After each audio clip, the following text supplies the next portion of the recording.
let's take a look at some of the stories making news this morning. We've got James Hill from The Spectator and Gemma Forte, the broadcaster and journalist. Let's get straight on. And Gemma, you're going to pick out this one for us about Keir Starmer and that U-turn on the 28 billion. Well, that's right. So back in 2021, during a speech, Rachel Reeves announced that their policy, Great British Energy, and they'll be renewing in the green economy, which is obviously much needed, but this figure, 28 billion, was mooted. Perhaps they shouldn't have mentioned a specific number, because now they're really, really rowing back on that. Now, I've got really mixed feelings about this. On the one hand, there isn't any money.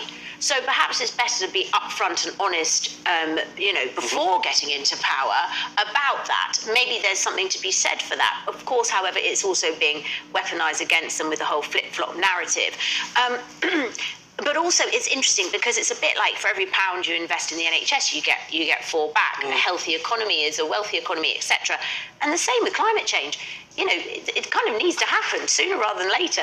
That threat is not going away. Yeah, I think the incentive was at the time when interest rates were low that they could borrow this. And remember, this was 28 billion a year that they were going to spend. So it was a huge amount of money, which they wrote back and wrote back and wrote back. One of the things that is missing in this new plan, which I think is worth 4.7 billion, is the insulation of homes, which would make a huge difference. And I'm very surprised that neither party is making a big deal about that. Yeah, and I think what's telling is just how long this has chosen to go on for so long, really. And basically, I think it's probably better if the day Liz Truss left office, they'd announced they were scrapping the Green New Deal and pinned the blame all on her, and they could have done specific schemes around that, etc. But by leaving it dragging on for the past 18 months, it's really hurt them a huge amount for Labour.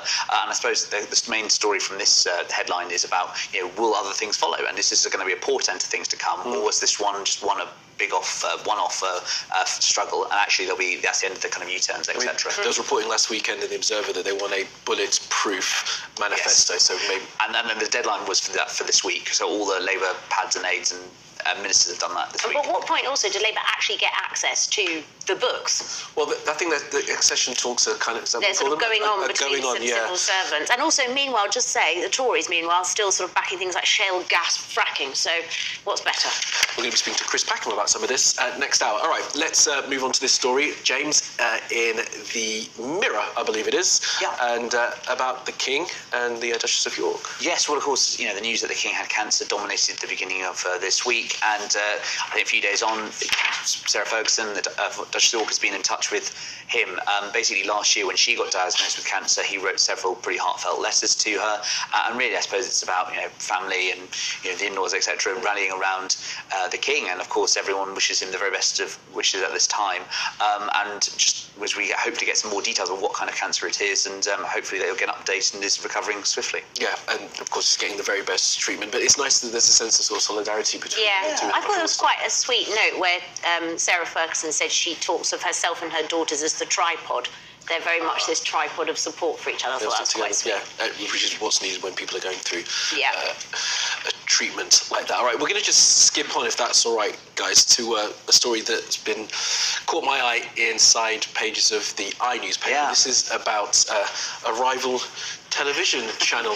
Other channels exist, yes. Yeah. This is the big news about Piers Morgan's departure from Talk TV, and there's a bit of a war of words going on why that was. Piers Morgan says that it's about because he wants to escape the straitjacket of terrestrial television, take his show on YouTube. There's also reports in other places like Fork suggesting that actually it was Talk TV's bosses that pulled the future on Piers Morgan's show. I think it raises some interesting questions about the future of media. What's the best way of doing it? Is it from a traditional TV channel, or is it more about uploading clips on YouTube, etc., going viral? I can see merit in both points, but it's a big question for the UK media landscape, particularly given all the sort of focus on the Talk TV GB News wars. Well, like Sky doing all of the above. Big ratings on TV, big ratings online. Jen, what did you make of this when you saw this? Well, I mean, the thing is, there's a lot of money to be made on YouTube, versus TV advertising on something that's getting fairly lackluster ratings. So I'd imagine it is a financial decision. But, all of these things, will there be a Talk TV? Will there be a GB News in the political landscape in a couple of years? Don't know. Yeah, it's going to be interesting how GB News handles when we go into Purdah with all those politicians having shows. Just a final thought on Piers Morgan. From all the... He's not had a good week. I'm trying to think... Well, yeah, not had a good week. I'm trying to think of all the companies that he's kind of had to walk away from, and it doesn't seem to bother him, does it?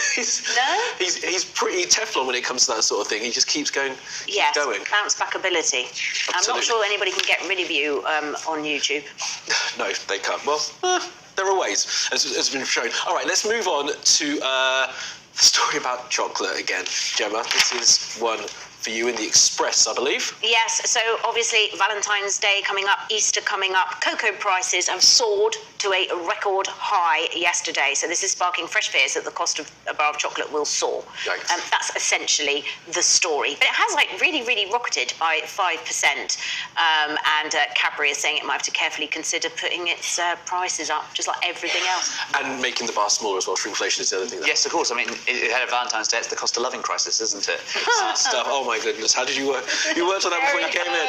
All right, move on to this other story. And before we talk about this one, guys, we did mention off air that we're going to make sure that it's not just London media focused. This is about a very popular, shall we say, members club. So this is Soho House, which was founded in the mid-90s and for a long time boasted of being very exclusive and sort of a toast.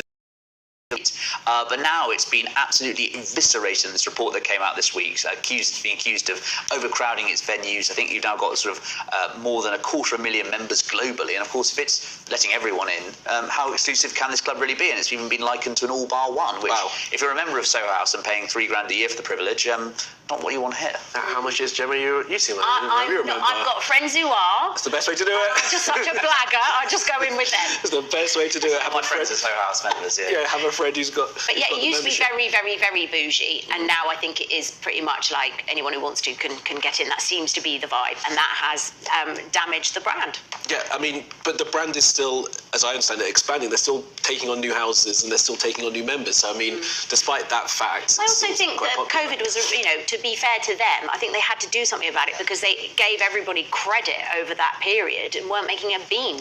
Oh, is that right? Because they were shut, Okay. yeah. So they've doubled in membership post-COVID, so I think that's probably to pay off, the debts that happened during that time when they obviously couldn't open and the pandemic stopped their business. Absolutely. All right, guys. Well, no members here, but we might be able to get membership. So we're not looking at anyone behind Like us. Groucho Marx. No one lets me in. If you want to be a member of any club that would have you in, Gemma, you can join my club. All right, let's take a look at the weather.